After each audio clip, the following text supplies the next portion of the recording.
It has been almost 1 year since the pandemic has hit New York City. Many businesses had to go out of business, people moved out of the city for good, and a lot of people were forced to brace with the new normal. I am proud and also very traumatized that I have been in New York City this entire year. In this video, I'm going to give you my honest opinion of what life in New York City has been after the pandemic and whether or not I actually think if New York is dead forever moving forward. Hello you guys, welcome back to our channel. My name is Joy, and if you're new on this channel, we help millennials build wealth so they can live life on their terms in New York. If you want similar content on how to make it in New York City, then definitely consider subscribing and hitting the notification bell so you're notified when a new video comes out every Tuesday and Friday. Okay, so now let's get into the first topic, which is the city completely dead? For the most part, I feel like New York is a very crammed city. To give you some context, I moved into New York City in April of 2019, and I actually felt like it was really crammed and pretty squishy. Like, just walking on the sidewalk for me going to work, it was super crowded. Don't even get me started about riding the subway. Like, you're basically like elbow to elbow with people, like you're shoving people out of the way. It's impossible to get into a great restaurant. A lot of people actually don't stay in the city for a really long time because they complain about it being too crowded. Now, when the world flipped upside down and a lot of people either were stuck indoors or they moved out into the suburbs, yes, there are less people on the streets, but there are still a good amount of people that are out on the streets on the weekends. Especially on the weekends, I feel like there's a good amount of people out, especially because there's outdoor dining. It feels like there's more people that are outside, but I feel like I'm able to just move around the city more because there's less tourists in the city and there's less people that are coming from out of state, nearby, which we like to call like the tunnel and bridge people. So I would say for the most part, Manhattan, where I live in Lower Manhattan, feels pretty like normal, more residential. I will say though, the most eerie times are definitely at night, because back in the December to January months, indoor dining was closed at 10 o'clock. So anytime like coming close to 10 o'clock, it would get pretty quiet, especially after 10 o'clock because businesses are closed. So definitely at the nighttime, you have to be like more careful and aware of your surroundings. And definitely during those holiday weekends or a holiday week, like in between Christmas and New Year's, it did get really eerie in the city. So I would say like just definitely make sure you're looking, I don't know, wherever you're going. That's kind of like the atmosphere these days. Now let's talk about if a lot of businesses have closed down. So I live in the West Village, and there is one street called Bleecker Street, and on Bleecker Street there's typically a lot of like boutique shops or small restaurants. And when I was here during the summertime, yes, some of them were like temporarily closed, but as the months have gone down, I've actually seen more and more restaurants either board up because of the civil unrest, or they have definitely closed their shop for good. There are a lot of retail shops that have a multi-location on Bleecker Street or Greenwich, and a lot of them have actually decided to focus on only one store, maybe like in Soho, or they've decided to move most of their clothing online.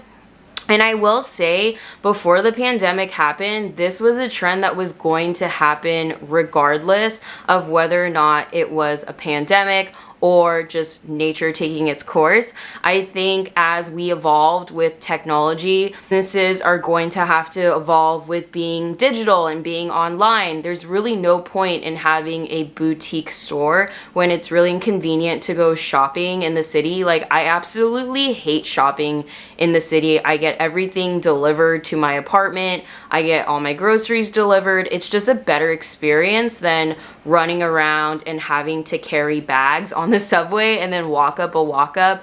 And especially during the summertime, you're like sweating, and during the wintertime, if it's snowing and there's ice, it's like not as fun as it sounded like in Sex and the City. So I personally don't mind that. I think that the pandemic basically just took something that was going to happen and pushed it to speed up super fast. But yes, sometimes when I walk around downtown, it is really sad seeing stores close up and seeing like the for rent signs. Like I feel like nowadays, like more where I go, it's like for rent everywhere. So that is something that's a little bummer, but I am starting to see new businesses come in too. Like either they will take that space and make it a pop-up shop, or they will like have a new restaurant come in. I even saw this like one like restaurant where it was like burritos, but it was like custom made for like the pandemic, where the design of the space looks like it would be like for social distancing, where you kind of just grab, order, get your food.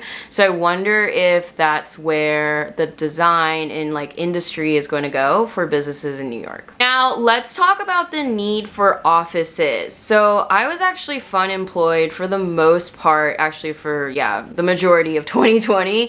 I started my current job in October, and I've been working from home in my 200 square foot apartment since then. I actually don't mind it because I actually really hated going into the office. In fact, I have a lot of videos that talk about like what led that to that point, but I just really don't see myself like going into the office Monday to Friday and having to sit at a desk from 8 to 5 or like whatever, 9 to 6, whatever your schedule is, and like having to spend an hour to commute and that sort of thing and do that for the next 40 years. I felt like I was going crazy. So I love work from home. Like I don't have to work in my New York City studio. I could probably work at my friend's if I wanted, or when things are warmer, like my friend has a roof and we can go over there and she has like an office space in her apartment amenities that we can use.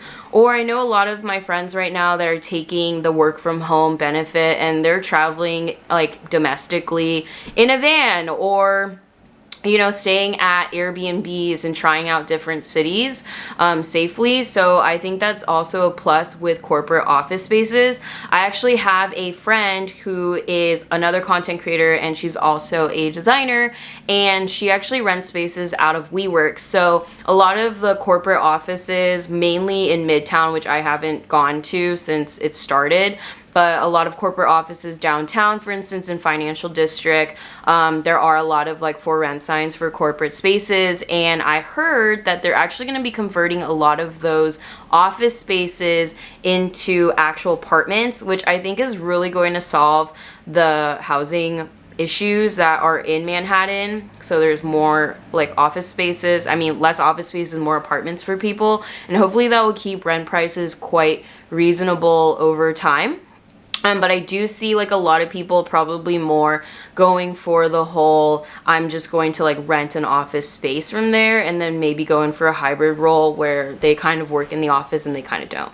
All right, so do we feel like people are going to stop coming into New York? I actually don't think people are going to stop coming to New York. So as you guys can see on my channel, I talk about all things about living in New York, how to save money in New York, how to be successful in New York. So I can actually see in my analytics when certain topics or videos that I've done in the past, like how to find cheap rent or why you should move to New York City, are getting re-picked up because people are searching for it. So I actually do think a lot of people still want to live in the city. Now, I will say it like this. There's always going to be a group of people that are risk adverse, whether that is with decisions in their life, a job, relationships, that sort of thing. There's always going to be a group of people that are scared to take risks, that want to see other people do it before they do it. They're like more of a follower, and that's fine. And I think a lot of people that didn't want to be in New York City, but were only here because of a job, they can finally do what they want and move out into the suburbs or another another city that better fits what they want to do. But the people who want to live in New York City, maybe because they have a dream that they're trying to follow, or maybe like the career that they want to jumpstart has to be in New York City, or they need to be around a community that is in New York City, then they're going to take the risk right now, and they're going to benefit from affordable rent prices, from the opportunities that still exist here. There's still so many people that are still moving into New York. My best friend actually just moved into New York City from San Francisco. She's originally from Chicago, and she moved here 3 weeks ago, and I'm so excited for her.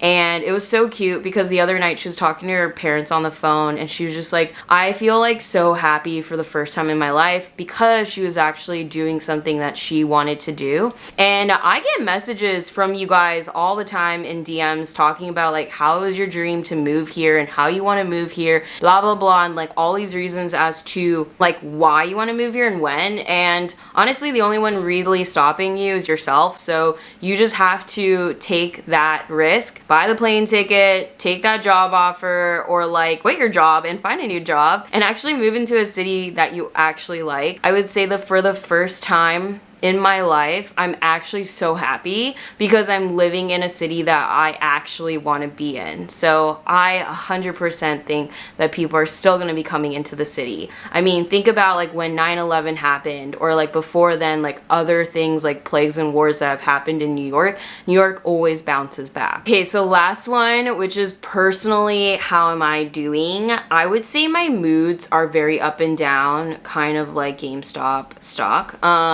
One day I could be like really happy, and then there's other days like today where I get like some bad news, like personally, outside of like work or whatever that I have to deal with.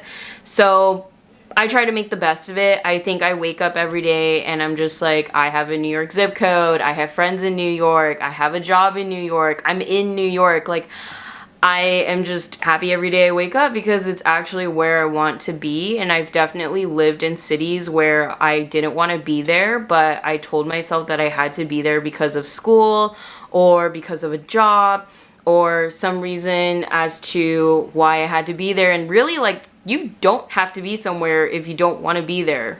So to sum it up, I definitely think that New York City is not dead forever. It's definitely on a break. Like, we're on a break from the rest of the world, and that's fine. She needs to, you know, rise up again, and she's going to level up and have a comeback.